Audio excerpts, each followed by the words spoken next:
Hey, what is up YouTube? This is Pow3rh0use here with another one of my videos. And today we're going to take a look, not just at the year, but the experience that was 2020. And man, it's been one hell of an experience. I think we can all say that. I mean, I'm glad that we finally are able to put this year behind us and move on to 2021. And hopefully things can improve. However, just to say, even though things have been chaotic all over, here in 2020, the channel itself has actually been pretty good. I mean, you guys have come out and really shown a lot of support, a lot of feedback on my videos, a lot of comments and stuff. All the numbers are up, so I'm definitely appreciative of your guys' support. Views are up, like I said, comments and subs have definitely been up. I mean, was able to pass 2K. So even though the things surrounding this year have been chaotic and crazy for a lot of us, I don't think anyone's gonna say 2020 is the year to remember, for good reason, at least in most cases. But when we look at it from just one point of view, from the YouTube point of view, it's actually been pretty good in terms of that. Everything else, not so much, but it is what it is. So to continue on from what I did last year, I'm going to look at the top 10 videos that did well this year. A lot of them are, or some of them are repeats from last year, so the ones that are, I won't be talking about too much, but there are some new videos that landed on here, so I definitely want to get to them. And we're gonna start here with King of Fighters 98 Ultimate Match, Ultimate Edition, whatever, Dream Match mode, whatever you want to call it. So yeah, I reviewed this this game a while ago, and I am a big fan of the King of Fighters series. Not as big as many other people in terms of like the hardcore sense of it, but I've always had a genuine love and respect for the series. It's one of the best and deepest fighting games when it comes to 2D fighters. This game in particular has such a large roster of characters, and this still remains to be my favorite King of Fighters game, you know, of all of them. You know, I even played 13, 14, like, they may have their own special things, but when it comes to 98, just the sheer attention to detail is just awesome. And being able to play as Orochi, you know, many of the bosses like Rugal and all that, is pretty cool. I mean, you can create some pretty OP teams if you really want to. The only thing that's really held me back from the series has really just been my skill level. I'm just not very good when it comes to the King of Fighters series. I'm more of a 3D fighter guy than I am a 2D fighter, but I still have a lot of respect for this, for the game and for the series. But multiplayer is really where I enjoy the game the most. If I'm able to get someone and just sit down and play it with them, it's a ton of fun. Number 9 on the list is Bright Memory, which I'm actually pretty happy to see this. It's another early access review. I did this last year, and there's a bit of a tale with this game. This game was basically created by one guy on the I was about to say Infinity Engine, but on the Unreal Engine 4, and the game looks and plays pretty damn awesomely. The only problem is, you know, it's an incredibly short game. Now, the development with that is people who have purchased this game is going to be able to get the other game, I believe, either at a discount or will basically get it for free. I'm not entirely sure on that, but basically that was the story. So it's very short, and after you beat it, there's not really too much reason to go back to it. But what we've seen so far has been a lot of fun. And the fact that now it looks like the team has expanded and now he's going to get more than just one person to help is pretty awesome. And I'm really curious to see where this game goes. I had a lot of fun doing this review. It's a little quick review. But what I like about doing early access reviews, as I said before, is just, you know, more of a laid back approach. All right, so we're just gonna breeze through the list right here because a lot of these I've talked about in my last, for my video last year when I reviewed 2019. So I'm gonna go really quick. Number 8 was Empire Total War. Last year was number 4, so it dropped a little bit.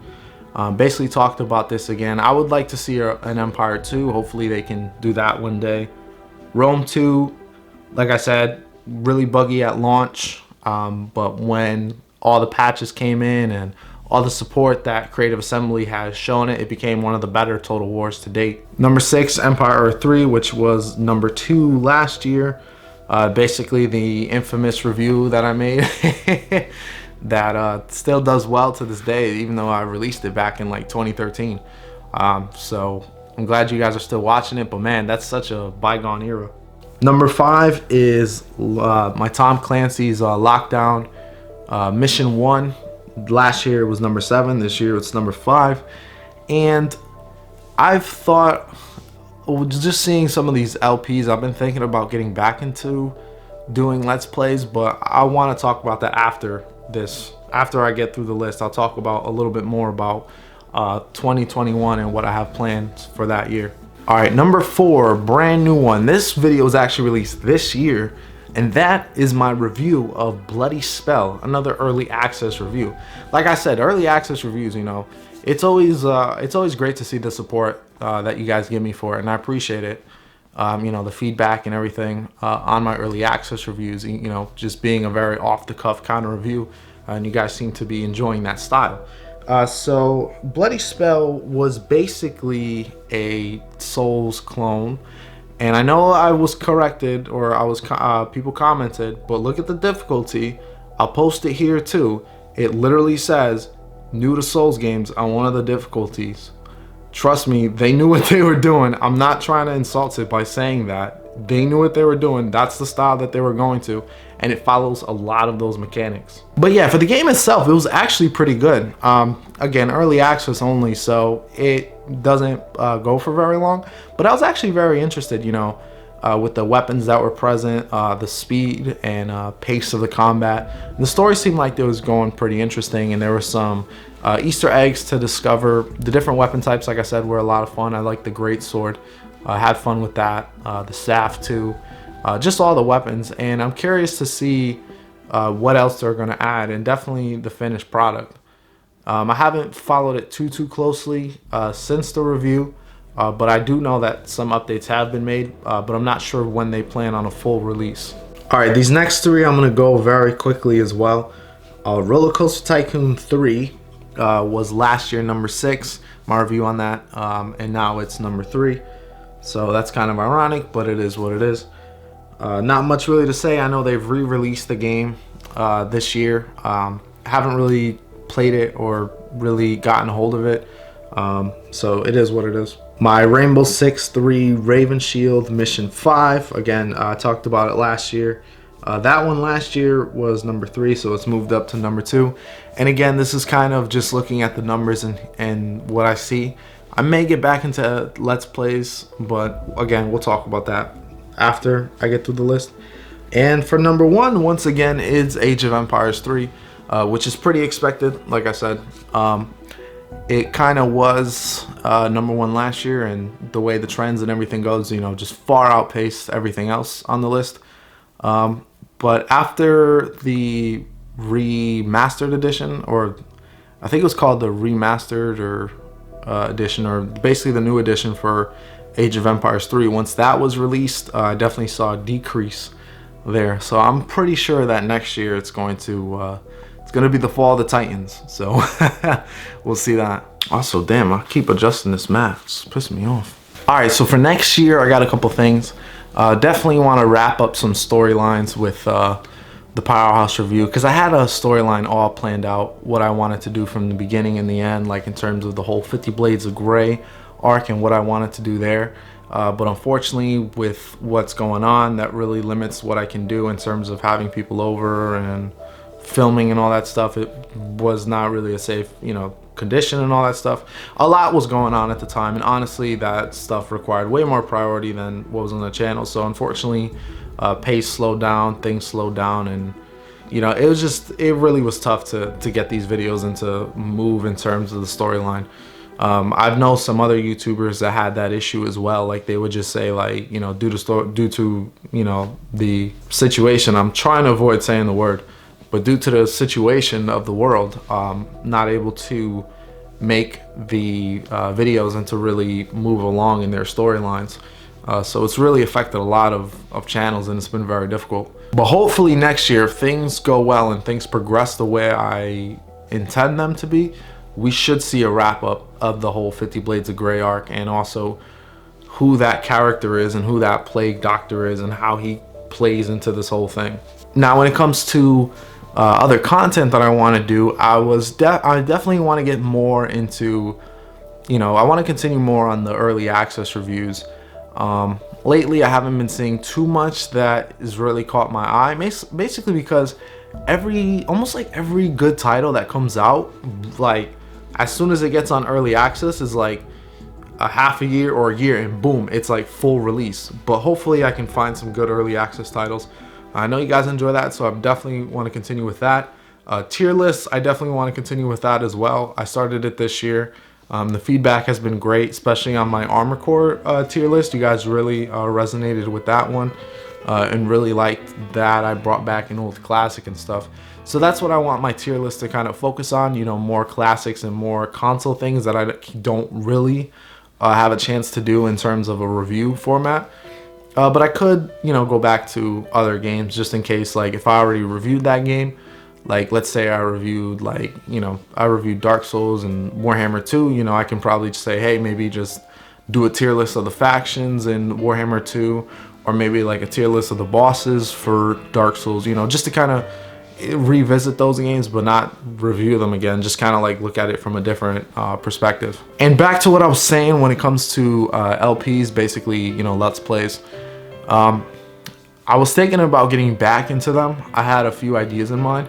I never actually, as much as I wanted to back in the day, I never had the chance to do the Raven Shield LP for the expansion pack, Athena Sword, and I think that was only like 5 or 7 missions, but unfortunately I never got the chance to record it and like upload it, but I can do that. So I was thinking maybe to revisit that, because it looks like the Tom Clancy, those LPs still are still resonating with some people. So I'm thinking about revisiting that. I'm not sure. And also some other like tactical games. I want to do stuff that's more of mission based. Like, okay, I can do, you know, mission 1, mission 2, mission 3. Instead of like an open world game, like let's say like doing like a Let's Play of Skyrim or something like that. Or, you know, like a whole Let's Play of like Dark Souls. Because the thing about like RPGs is the way I play them, you guys are going to get freaking bored just watching me, because you're going to be like, yo, move on. But when it comes to like RPGs, I get really like built into the numbers and try to like min-max stuff. So when I get into that mindset, it's very hard for me to be entertaining in terms of what to say, because I get too enamored in terms of building my character and trying to get everything to work and align correctly. So if I do something that's more mission based, you know, it can help with the pace. So it's like, all right, we got to get from beginning to end, and this is how we're going to do it. So definitely want to do something like that. But if you guys have any other titles that you would like to see me, you know, not only review but also to do like probably like a Let's Play series on, I definitely would like to hear that. Definitely leave your comments. Leave your suggestions in the comments below. I definitely read them all, and I have a list of all the suggestions and stuff, and going through them, seeing what to do, what would work for the channel and all that stuff. So I definitely try to do, you know, the best for that, because at the end of the day, you guys are the ones who power the channel. And like I said, I appreciate all the support that not only you've given me for this year, but just for the whole length of the channel as well. Ever since like 10 years ago when I basically was making crappy LPs on a freaking Windows, you know, XP, and, you know, obviously taking breaks every, you know, so often, coming back and all that stuff. But man, some people have stuck by even all the way from there, so I appreciate all the support, man. I just want things to be awesome, and I wish you guys all the best. So as always, thank you guys for watching. This is Pow3rh0use signing off, and Happy New Year.